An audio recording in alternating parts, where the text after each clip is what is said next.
Now, as Jesus and his disciples went on their way, he entered a certain village where a woman named Martha welcomed him into her home. She had a sister named Mary who sat at the Lord's feet and listened to what he was saying. But Martha was distracted by her many tasks. So she came to him and asked, "Lord, do you not care that my sister has left me to do all the work by myself? Tell her then to help me." But the Lord answered her, "Martha, Martha, you are worried and distracted by many things. There is need of only one thing. Mary has chosen the better part, which will not be taken away from her." The gospel of the Lord. You may be seated.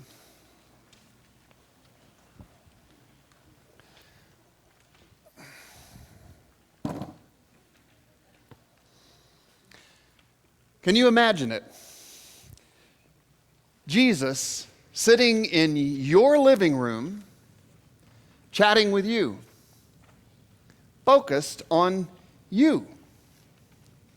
He did that kind of thing, you know. He came to people's homes to share a meal and stay for a night or 3 or 2 weeks.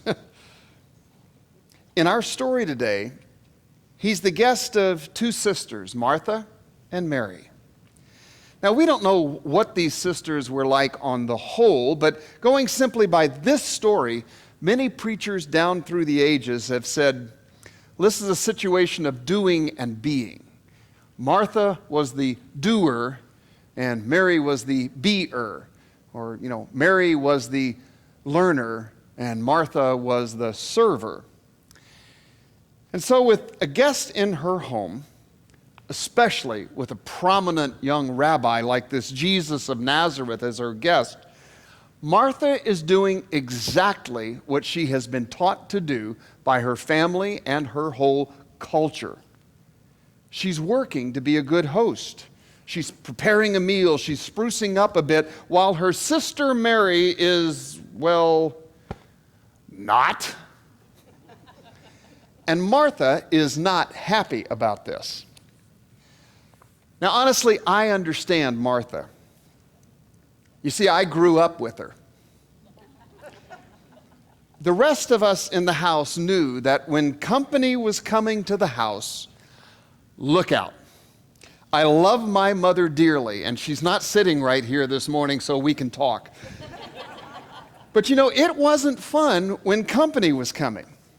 Now, David, I have to get to the grocery store, so you vacuum, you dust. Dana, pick up your room, would you? And would you get the yard mowed out there? And would someone please set the table? And the fork goes here and the knife goes here. And she'd be scurrying about the kitchen and cooking and had to have everything laid out just so and decorated proper. Like I said, I knew Martha. But there's more going on in this story than just Martha being my mom with company coming. You see, the ancient biblical practice of hospitality was still strongly in practice in Jesus' day. In the Old Testament community, it was simply understood that God expected his people to welcome the stranger in their midst. That meant feeding them, treating them as honored guests, and when needed, providing them with a safe place to sleep. There was no Motel 6 or La Quinta in that day. The tradition of hospitality was so strong in biblical times that when you welcomed a stranger, a traveler, a foreigner into your home, you accepted responsibility for their welfare, even to the point of giving your life to protect them if necessary. Wouldn't it be interesting if we still had that Old Testament practice today? So with Jesus, this hot young rabbi here, coming to the sister's home, one sister, Martha, begins scurrying about, seeking to do all the right things that her culture and, more importantly, her faith tradition have taught her. She begins to honor hospitality and to follow the role assigned to women in that place and time. Preparing the meal, getting the bowl of water ready for the guests to wash their feet, and Well, of course, that's while the men were then given their time to talk and discuss issues of faith and life. It was the men's role in that culture to sit at the feet of a teacher or learned elder. Not women, and certainly not Martha's little sister Mary. I can just see Martha fuming and talking to herself as she kneads that bread dough with great intensity. Who does that sister of mine think she is? Acting like a man sitting out there, leaving all, you got the picture, right? Yet, there's something about Mary. I guess you could say while Martha is focused on doing, Mary is enjoying being in the Master's presence. She sees the chance to learn from this new rabbi, and she takes advantage of it. Work to be done or not, biblical principles of hospitality or not, she wants to sit in the presence of Jesus and listen. So when Martha has had just about enough of this, she comes storming into the room, bowl in her hands, flowers still clinging to her apron. Lord, don't you even care that my sister has left me to do all the work?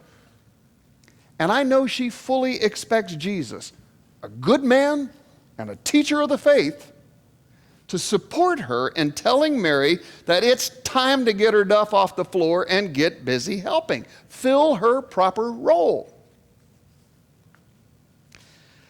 But Jesus, he looks at Martha instead and says, Martha, Martha, you are worried and so distracted by so many things. She's busy doing what she is supposed to be doing, what is necessary. And Jesus says she's distracted. Which got me to thinking, I wonder if he's talking to us too. Yeah, we've spoken a whole lot about all the things in modern life that distract us from focusing on our relationship with God, our hobbies, our sports, our TV, our internet, you name it. We've got enough opportunities to get distracted.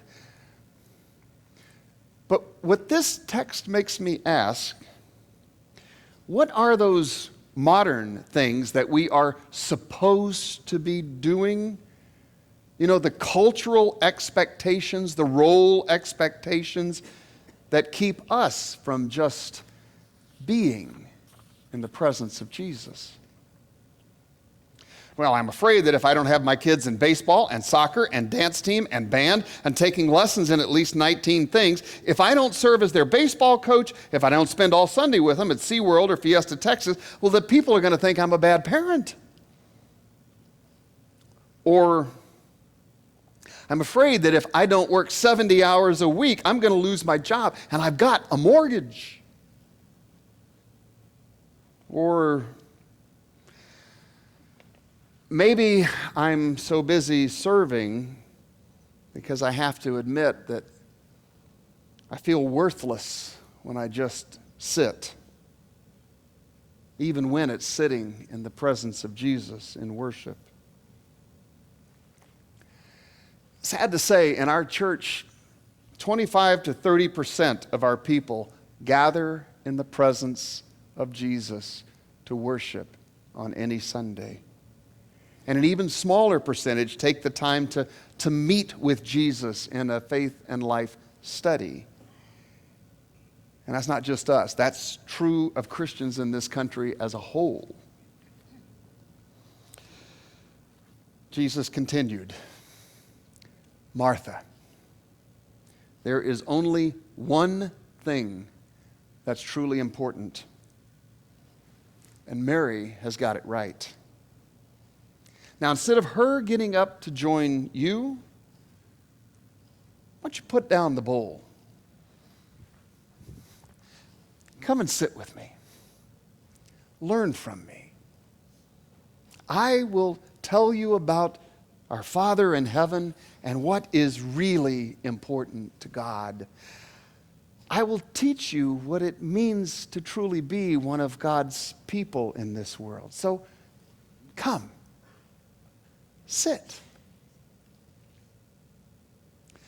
Now, if it's true that Martha and Mary seem to be archetypes, is that how you say the word?